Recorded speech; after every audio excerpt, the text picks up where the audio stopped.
Welcome, listeners, to the Timbo Talks podcast, my weekly show about work and play and everything that falls in between those two subjects. Today, I'd like to discuss motivation. I'm fascinated by this subject because when I look at people I admire, from my point of view, they seem to have an excess of motivation. Whereas if I take a good hard look at myself, I feel like I have a motivation deficit. So, time for a confession. I really regard myself as quite a lazy person. So, when my eyes open first thing in the morning, my initial thought is to actually stay in bed. It's not to get out of bed and seize the day. I would rather just lay in bed and start off slow. Now, that doesn't mean that I don't achieve things or I don't try to pursue excellence in my professional work and my life. I feel I'm a detail-oriented person and I like to do a good job, but I don't feel like I'm bursting with energy and vitality. I feel like when I achieve something, it's despite these shortcomings. It's despite my unwillingness to really put myself out there and push myself. This characteristic of laziness or lack of motivation, I've challenged it recently. I just finished listening to an audiobook called Can't Hurt Me by a gentleman called David Goggins. Now, David Goggins, he's an ultra-marathon runner from the US, an ultra-distance cyclist. He's a triathlete. He's also a motivational speaker, and he used to be a US Navy SEAL as well. His story is very interesting because he was not born with a great deal of motivation. In fact, he had to overcome a lot of obstacles in his early life, but he's reached a stage where he is in a constant cycle of exploration of just how far he can push himself and, what his limits are. And he often does hit his limits, but then he regroups and he finds a way to go beyond those limits as well. Now, the book made me feel very uncomfortable because when I looked at my own attitude to challenges, I really felt like I was taking the easy way out. And so his book actually filled me with motivation. And so one of the things I did was I planned a really long walk with a 30-kilogram backpack. And one of the other requirements was I made sure that the walk would be challenging. So I actually found a stretch of beach after consulting Google Maps, Stockton Beach, which is Australia's largest sand mass. And I calculated that the length of the beach was about 35 kilometres. And so my plan was to get up early in the morning, catch public transport to Newcastle because Stockton Beach is just across the Hunter River from Newcastle, and then with my pack walk the length of Stockton Beach. So 35 kilometres to my US listeners, that's about 20 miles. And I was filled with motivation. So motivation to explore my limits after listening to David Goggins' audiobook, Can't Hurt Me. Motivation to try something different that I'd never tried before. And the motivation carried me all the way to the beginning of my walk. So I got out of bed just after 4 a.m, got dressed, made sure my pack was ready, caught the train to Newcastle, then caught the light rail to the ferry, caught the ferry to Stockton where the walk began.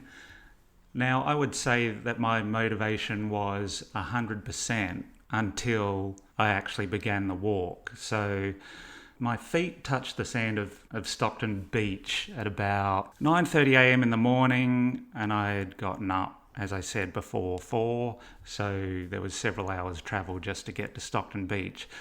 But the walk was so difficult for a variety of reasons.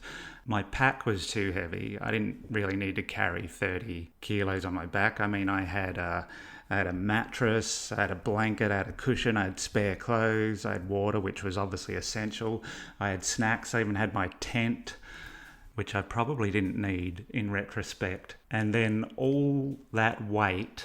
I also had an issue with my shoes as well. I had to ditch my shoes. I'll put a link in the show notes to actually explain all the pain I went through and the saga with the shoes. But the point is, I was filled with motivation to try something new and to explore my limits. But as soon as I began my walk at about 9:30 a.m, this was at the end of January, so a couple of weeks ago, on Stockton Beach, Australia's largest sandmass, like the pain began almost immediately. A combination of the weight of my pack, my feet, my bare feet, sunk straight into the sand, which was soft. The beach was covered in blue bottles, plague proportions. So if you're unaware of what blue bottles are, these are like tiny jellyfish type creatures. They're actually a colony of organisms that combine together to form what we call a blue bottle, also known as a Portuguese man of war in other parts of the world.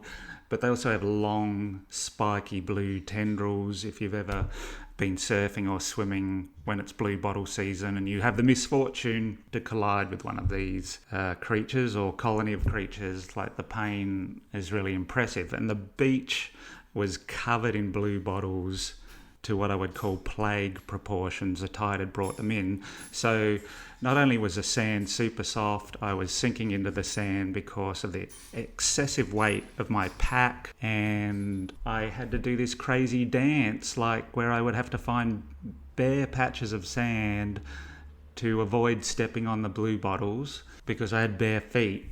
And then it just became intolerable. After an hour of that, I was almost exhausted because it is very tiring to walk on soft sand with a heavy pack over a great distance. And I needed to walk 35 kilometres. I needed to walk all day. So eventually the beach widened out and I went inland to the dunes, the sand dunes. That wasn't much better because that was even softer than the beach. And then I worked out that if I actually walked within the tyre tracks, I could see tyre tracks from four-wheel drives that had driven on the beach previously, that the sand within the tyre tracks was slightly firmer than the sand outside of the tyre tracks. So I would actually walk one foot in front of the other with my heavy pack in the tyre tracks. And that was hard going. That slowed me down immensely because you can't walk at a fast pace when you have to be mindful of putting one foot in front of the other rather than just walking naturally. And so eventually the sand dunes on my right and my left, I also noticed as I progressed, some of them were covered in vegetation. And I thought, well, perhaps the vegetation will be firmer to walk on. And so I tried that, and yes, it was. But then a few steps into walking on the vegetation, I would periodically be jabbed by like these sharp thorns or sticks just beneath the sand at the base of the plants, and so then I'd have to alternate back to the four-wheel drive track. Anyway, my progress was slow, and a couple of hours into my walk, which is the point of this discussion, I had zero motivation. In fact, I had less than zero motivation. So the planning stage of the walk, looking at the map, working out what I wanted to take, imagining how the walk would go, the motivation from listening to David Goggins' book, I mean, that got me to the beach. But because of the difficulty of the enterprise, really we could describe it as entropy, things starting to fall apart, I had less than zero motivation. And really, if I had to rely on motivation, I just think I would have turned around and gone back to the ferry, back to the train station, then back to Sydney. In fact, I thought about that several times. That became counter-motivation because whenever I would look over my shoulder to see how far I had come, because I was moving at such a slow pace, Newcastle, the Hunter River, the lighthouse at the end of the point there of the harbour of Newcastle, it just never seemed to recede in the distance. Like I would look over my shoulder and there was a Newcastle as clear as a painting or a photograph. It just never seemed to diminish. And the fact that I was moving at such a painfully slow rate, I was ready to throw it in. And so motivation, the reasons for doing something like exploring your limits, based on my experience, motivation is unreliable because we're emotional beings. I'm no exception. So whenever we hear an inspiring speech, or we watch an inspiring video on YouTube, or we read some inspiring quote someone's shared to us on social media, in that instant we feel motivated.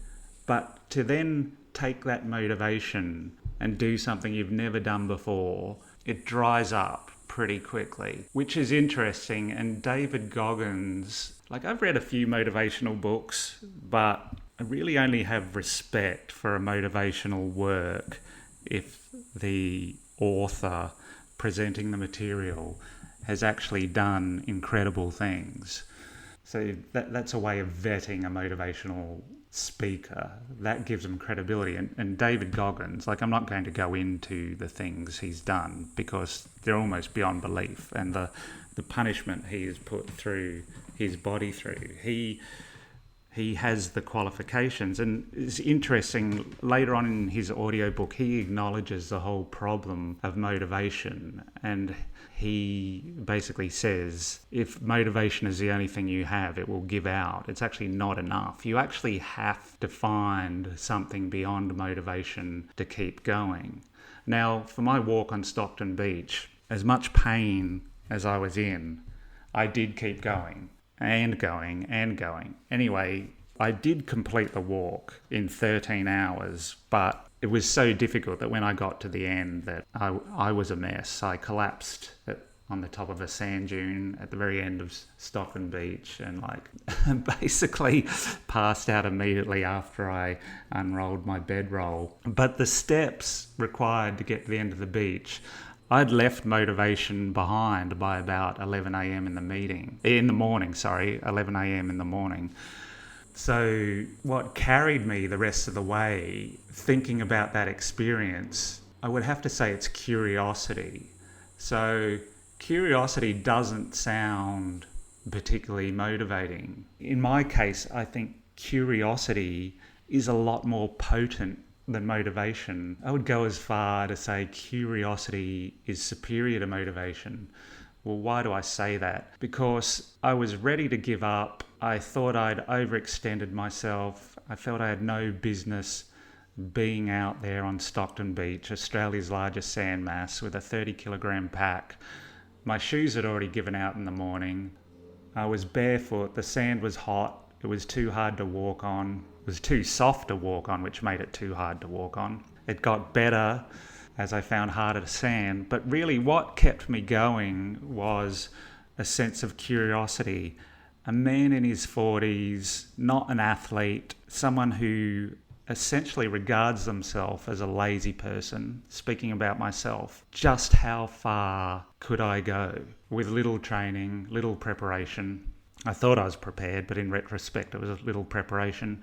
And so that's what kept me walking for 13 hours along Stockton Beach. Curiosity. Am I capable of this? Well, even though I was spent at the end of that experience, my curiosity paid off because I discovered that I was capable of it. And so really that surrendering to curiosity has really bootstrapped this year for me, because now I'm wondering, well, if I was capable of that, even though it seemed unlikely I could do it, what else am I capable of? Like how much limitation have I put on myself? This is a good question for all of us, because our collective experience in 2020 with the whole COVID situation and really self-isolation, imposed lockdown, or when I'm feeling uncharitable, I call it house arrest, supposedly for our well-being, we've sort of descended into a mindset where we need to be easy on ourselves. And, I sympathise with that because I always want to be easy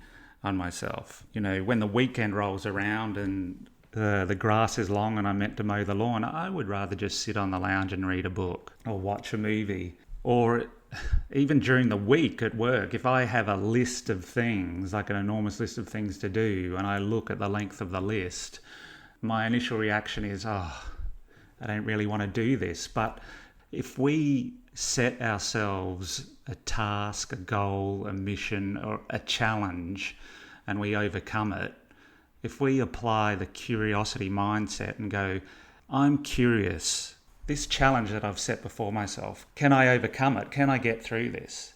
You know, it may not even be a physical challenge. It might be winning over a particularly difficult client, or it might be solving a particularly difficult problem at work. The thing that we feel that we're least likely able to achieve, rather than just try to motivate ourselves with a sense of false bravado, turn on the curiosity tap. Ask yourself, can I do this? And if I do this, what more can I do in the future? So that's my recommendation. Curiosity didn't kill the cat. Curiosity turns a cat into a badass panther. But, you know, one of the biggest fears I have, and I'm sure I share this fear with a lot of people, is like, what if we fail? Like, what if we set ourselves something that's so big, we've bitten off more than we can chew? Is it going to be humiliating to fail? Well, you know, that fear is real, but going back to David Goggins' book, Can't Hurt Me, he achieved a lot of things, but one of the things he wanted to do was actually obtain the world record for the most number of pull-ups on a pull-up bar. It's an inconceivable amount of pull-ups. It was in the thousands. And he set himself that task, and he is really an amazing physical specimen who pushed like the limits of his body and his mind beyond, you know, what the average person can. But he actually failed in that attempt at least twice, and it was a big deal to organise because he needed support people, he needed a film crew, all had to be conducted in a way that would comply with Guinness World Records. And it wasn't until the third attempt that he actually made it. So that's part of curiosity. Like, what are our limits? You won't actually know what your limits are until you hit them. And even if you hit them, when you take stock of whatever it was you tried to do, whether it's grow your business, whether it's improve your fitness, whatever it is, even if you fail, if you sit down and coolly analyse what led up to the failure, well, try again. The other day when I went for just my regular morning walk, which I find very hard to do as well, to motivate myself, I actually imagined redoing the walk along Stockton Beach, but differently. A much smaller pack, no tent, no change of clothes. And so now I'm entertaining the idea that perhaps I could do that walk again in the future, but in half the time. My immediate reaction was to recoil at such an idea, but then once I noticed that I was recoiling at the idea, my curiosity kicked in and went, well, why do you find that so abhorrent? Like, why couldn't you actually do it again, but in less time? Or, you know, to be really ambitious, could you get to the end, stay the night somewhere, and then walk all the way back the next day rather than catch the bus to Newcastle? One thing that's painfully clear to me based on my experience on Stockton Beach, which was inspired by listening to David Goggins' book, Can't Hurt Me, is that I've really, by default, put tremendous limitations on my capability. Now, I don't think I'm an exceptional person. I'm not an exceptional physical specimen, but it's been comfortable to actually put limits on what I think I'm capable of. And while I'm the foremost protagonist in my life, I'm essentially responsible for the limits that I place on myself. Society has conditioned us to think the same as well. Like, if you entertain the idea of doing something unusual or outside the norm or beyond what you think your capabilities are, like, your friends and family will usually try and talk you out of it. And that's not because they don't have your best interests at heart. That's, you know, probably because they don't want you to get hurt, or or they want to save you the embarrassment of failing. But a lot of the messages we get are really people projecting their own sense of limitations onto us. And so for you to indulge your curiosity and to explore what your limits are, that it's actually going to make people around you uncomfortable, and they're going to push back on your exploration of self. That's really not a solid reason not to follow your curiosity and find out what your limits are, because I'm beginning to think the more that we do that and the more that we explore our limitations and the more that we push ourselves into areas of discomfort, some people will see what we're doing, and then they themselves will be inspired to indulge their own curiosity and find out for themselves just what their own limitations are. So I really think it's a rising tide that can lift maybe not all boats, but some boats. So you really owe it not only to yourself to find out what you're capable of, but really you owe it to those around you as well. I mean, it's an act of kindness to live your life in a way where you're trying to be the best version of yourself and find out what you're capable of, because the way humans work, the way we interact with each other, we're always subtly seeking permission to do something. Now, I'm not saying you do need permission to do something, but if people see that you're modelling the sort of behaviour that is open to new experiences, is open to exploring your limitations, well, that's really a way of giving people permission without explicitly telling them so. I think the world would be a much better place if more people were willing to explore their potential, really, because each of us possesses miraculous potential thanks to the strength of our minds. If our colleagues, our friends, our family seeing us exploring our own potential, they're more likely to try it for themselves. And not out of a sense of motivation either, because if a curious person sees what you're doing, sees you pushing yourself, sees you pursuing excellence, the curious person won't say, well, I'm not capable of that. The curious person will ask themselves, well, what am I capable of? Thanks for listening to Timbo Talks. If you want to find me on social media, I am Timbo Horan, TimboHoran, on Twitter and Instagram. I also have a website where I post my blogs and links to my podcast episodes. That's timhoran.com, TimHoran.com. Until next time.